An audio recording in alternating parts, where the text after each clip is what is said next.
Hello உறவுகளே, நம்மளுடைய இன்ட்ரெஸ்டிங்கான மண்வாசனை சீரியலை பார்க்கறதுக்கு ஓடிவாங்க என்னோட. அதுக்கெல்லாம் முன்னால் சேனலை சப்ஸ்கிரைப் பண்ணி லைக் பண்ணி வச்சுக்கோங்க தொடர்ந்து பார்க்கறதுக்கு.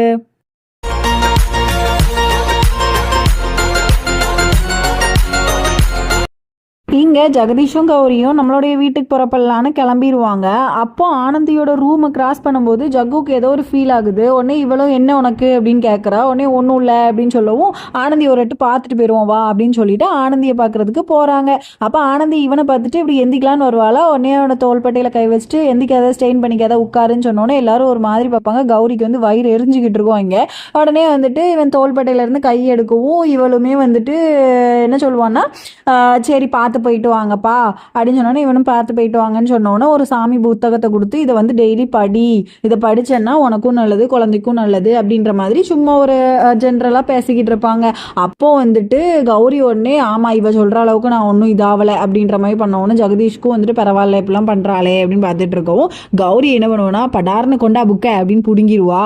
அதையெல்லாம் பார்த்துட்டு எல்லாருக்குமே வந்துட்டு ஏன் இப்படி நடந்துக்கிறா இவ அப்படின்ற மாதிரி பார்த்துட்டு இருப்பாங்க. நீயும் உடம்ப பார்த்துக்கோ அப்படின்னு பேச்சுக்கு சொல்கிற மாதிரி சொல்லிட்டு அவள் அக்கா கிட்ட போய் ரெண்டு பேருமே ஆசீர்வாதம் வாங்க போவாங்க. அவள் வந்து கண்டுக்கவே மாட்டா.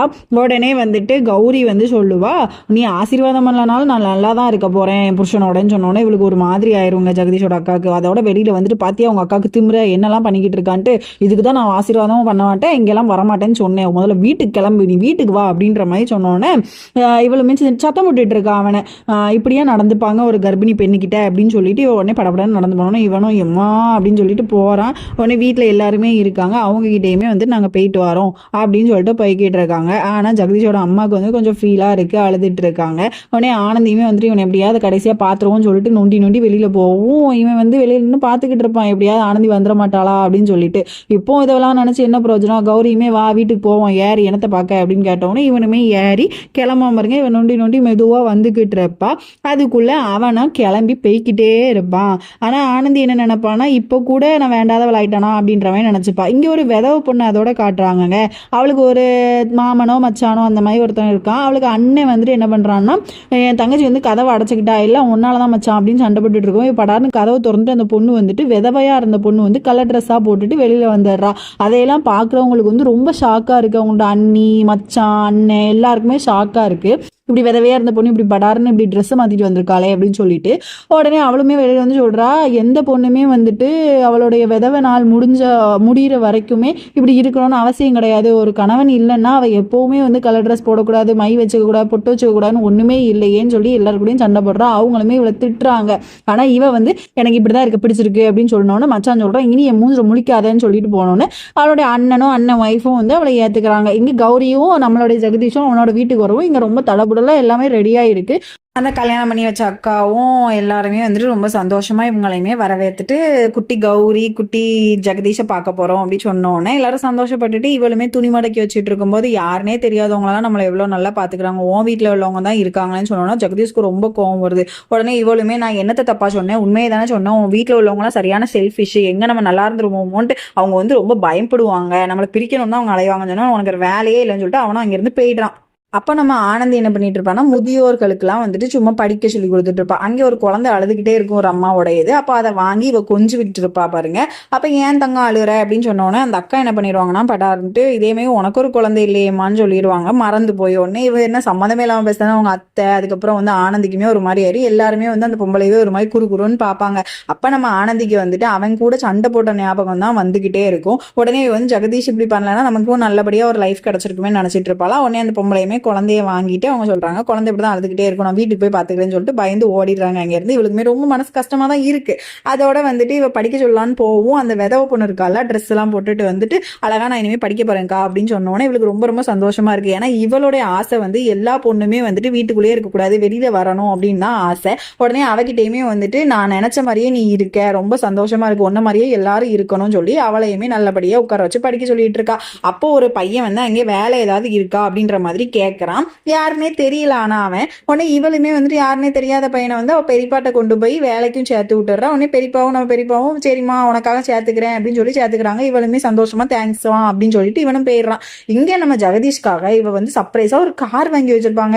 ஆனா இவனுக்கு இந்த பைசாலாம் எங்க இருந்து வந்துச்சு அப்படின்றது ஒரு கன்ஃபியூஷனாவே இருக்கும். ஆனா இவ வந்து எல்லாரும் கூடயும் சந்தோஷமா அதுக்கு வந்து பொட்டு பூவெல்லாம் வச்சு வேண்டி இவனுக்குமே வந்து பொட்டு வச்சிருப்பா. இவனுக்கு அப்படி ஒரு மாதிரி இருக்கும், இவளுக்கு எங்க இருந்து பைசா வந்துச்சுன்னு. இந்த பக்கத்திட்டக்காலம் எக்கா வாங்க கார்க்குள்ள ஏறி பார்ப்போம்னு சொல்லிட்டு எல்லாருமே புருஷன் முன்னாடி ஏறி சந்தோஷமா இருப்பாங்க.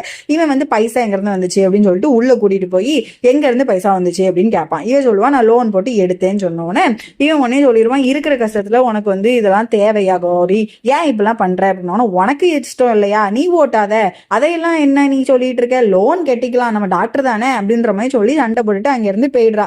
உடனே இங்க வந்து இந்த பையனும் இவளும் வந்து கோயிலுக்கு எல்லாம் போயிட்டு வருவாங்களா. ஆனந்தியும் வீட்டுக்கு வந்து பார்த்தா அவங்க அம்மா அழுதுகிட்டு இருப்பாங்க. இவன் ஒண்ணு என்னத்த அப்படின்னு கேட்டோன்னே ஜெகதீஷை தேடுதுன்னு சொன்னோன்னே ஜெகதீஷ்க்கு வந்து போன் வரும். இவனுமே வந்துட்டு எப்படியாவது அம்மாவை போய் பாத்துடலாம், ஏன்னா தீபாவளி மந்த் அப்படின்னு சொல்லிட்டு கௌரி கிட்ட கேட்பாளா. உடனே கௌரி ஒட்டி நான் அடிச்சுட்டு ஃபர்ஸ்ட் தீபாவளிடா நமக்கு கல்யாணம் முடிஞ்சு எங்கடா போறேன்னு சொன்னோன்னே இவனுமே யோசிச்சுக்கிட்டே இருப்பான். உடனே அப்படியே அந்த போனை எங்க பேசிடுவானோன்னு கட் பண்ணிட்டு அவளை வந்து நீ போய் குளிடா நான் சாப்பாடு ரெடி பண்றேன்டா அப்படின்னு சொன்னோன்னே இவனும் சரி நான் உள்ள போறேன்னு சொல்லிட்டு போயிடுவான். இங்க தீபாவளி அதுமா இவன் வீட்டுக்கு போவான். இந்த பயலுக்க கூட அதாவது ஹாஸ்பிட்டல்ல கொண்டாடிட்டு இருப்பான். கௌரி ரொம்ப சோகமா இருப்பா. ஆனந்தியுமே இங்க தீபாவளி கொண்டாடிட்டு தான் இருப்பா. ஆனா அவளுக்கு வந்துட்டு ஒரு கஷ்டமா இருக்கும். நம்ம சின்ன வயசுல நம்ம ஜக்கு கூட எவ்வளவு சந்தோஷமா இருந்தோம், அவனும் நம்ம வந்துட்டு எவ்வளவு அழகா தீபாவளிக்கு வந்துட்டு பட்டாசு எல்லாம் வெடிச்சிட்டு இருந்தோம், அதெல்லாம் நினைச்சிட்டு இந்த பிள்ளை வந்து ரொம்ப ஒரு மாதிரி சோகமாவே இருக்கும். நம்ம ஆனந்தி அந்த இடத்துல ஈவன் என்ன பண்ணுவோம்னா இங்க ஹாஸ்பிட்டலுக்கே வந்துடும், அவங்க கூட சேர்ந்து இங்க இருந்து நான் கொண்டாடிக்கிறேன்ட்டு. இங்க ஆனா வந்து பையனுங்க கூட தான் இருப்பான். அதையெல்லாம் பாக்குற கௌரிக்கு ரொம்ப கஷ்டமா இருக்கு. நம்ம இவன் கூட வந்தா இவன் அங்கே பார்த்துட்டு இருக்கானு. இவனுக்குமே வந்துட்டு நம்ம ஆனந்தி கூட இருந்த ஞாபகம் எல்லாம் வந்துட்டு போவோங்க. ஒரு லாக்கெட்ல வந்து இவனை போட்டோ வச்சிருப்பா. அதை பார்த்து அழுதுகிட்டு இருப்பா. ராத்திரி ஆயிடும். அந்த இடத்துல இவன் தூங்கிட்டு இருப்பான். ஆனா அதோட ஆனந்தி விழுந்தா இல்லையா, அந்த கனவுலாம் வந்துட்டு இவனுக்கு வந்தோடனே இவனுக்கு தூக்கமே போயிடும். உடனே வெளியில வந்து நின்றுட்டு நாளைக்கு அவளுக்கு எப்படியாவது போன் போட்டு பேசணும், நல்லா இருக்காளான்னு தெரியலையேன்னு சொல்லிட்டு போன் போட்டு பேசிக்கிட்டு இருப்பான். காலையில அவளுக்கு போன் அடிப்பான். ஆனா வந்துட்டு யார் எடுப்பா அப்படின்னா நம்மளுடைய அப்பா தான் எடுத்துருவாங்க. ஜக்கு அப்பா எடுத்தோன்னே ஜக்கு வந்து உடனே போனையுமே கட் பண்ணிடுறான். அதோட வெளியில இருந்து ஒரு ஆளுங்க வந்துட்டு ரொம்ப ஒரு மாதிரி சவுண்டு போட்டுட்டு இருக்காங்க. என்ன மருமக வச்சிருக்கீங்க, பையன் கூட இல்லைன்னா வெளியில அனுப்பிட வேண்டியதுதானே, அவ என்ன காரியம் பண்ணியிருக்கா பாருங்கன்னு சொல்லிட்டு காட்டுறான். அந்த போட்டோல அந்த பையனும் ஆனந்தியும் பைக்ல போயிட்டு வந்தோமே ஒரு ரைடு பண்ண மாதிரி இருக்குங்க, போட்டோ எடுத்த மாதிரி. அதையெல்லாம் பாக்குற வீட்டுல உள்ளவங்களுக்கு ரொம்ப கஷ்டமா இருக்கு. அப்ப அத்தை வந்து நினைச்சு பார்க்க இவ காலையில வேற லக்கேஜோட போனாலே வீட்டுல போய் பார்க்கணும், ரூம்ல போய் பார்க்கணும், ரூம்ல போய் பார்த்தா நகை ட்ரெஸ் ஒண்ணுமே இல்லை. அதையெல்லாம் பாக்குற ஜக்கு அம்மா அப்படி மயக்கமே பாட்டு விழுந்துடுறாங்க. உடனே போலீஸ்ல போய் நம்மளுடைய அப்பா வந்து கம்ப்ளைண்ட் கொடுக்காங்க. அதையெல்லாம் பாக்குற அங்கே ஒருத்தன் ஜெகதீஷுக்கும் கௌரிக்கும் கல்யாணம் பண்ணி வச்சான்ல, அவனுக்கு போன் அடிச்சு சொன்னோன்னா இவன் போய் அவள்கிட்ட சொல்லி கௌரி உடனே ஹாஸ்பிட்டலுக்கே போய் உன் பொண்டாட்டி யாரு கூடயே ஓடி போயிட்டாலாமே அப்படின்ற மாதிரி ரொம்ப சிலுத்துக்கிட்டு சொல்லுதா. இவன் உடனே ஒரே வார்த்தையில ஏன் ஆனந்தியை பத்தி எனக்கு தெரியும், நீ அவளுக்கு வந்து சர்டிபிகேட் கொடுக்காதன்னு சொன்னோன்னே இவளுக்கு அப்படி நெஞ்சு வழியே வந்துருது. என்னது அவன் ஆனந்தியா அப்படின்ற மாதிரி யோசிச்சுட்டு அப்படி டஃபீல் வாங்கிட்டு நிக்காங்க இங்க.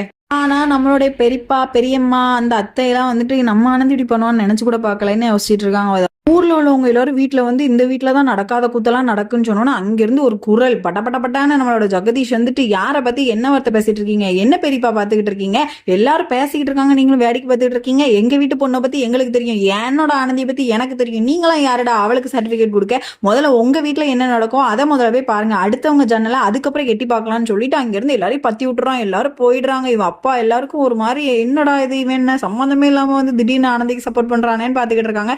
ஓகே கைஸ், இன்னைக்கான எபிசோட இதோட முடிச்சுக்கலாம். எப்படி இருந்துச்சுன்னு கமெண்ட் பண்ணுங்க. அண்ட் ஒரே ஒரு கொஸ்டின் உங்களுக்கு, இந்த விதவ பொண்ணு இருக்கா இல்லையா, இவ பண்ண காரியம் சரியா தவறா, இவளுடைய மாற்றம் நல்லதா தீமையா அப்படின்றத எல்லாருமே எனக்கு இன்னைக்கு கமெண்ட் பண்ணணும். உலகத்துல கூட இல்ல நிஜத்திலயுமே பல ரெஸ்ட்ரிக்ஷனையும் தாண்டி பல பெண்கள் அவங்களுடைய ஐடென்டிட்டியை காமிச்சிட்டு தான் இருக்காங்க. நம்மளுடைய ஆனந்தி மாதிரி நம்மளும் சப்போர்ட்டரா இருப்போமா அப்படின்றத ஒரு பர்பிள் ஹார்ட் வச்சு எனக்கு சொல்லுங்க கமெண்ட்ல.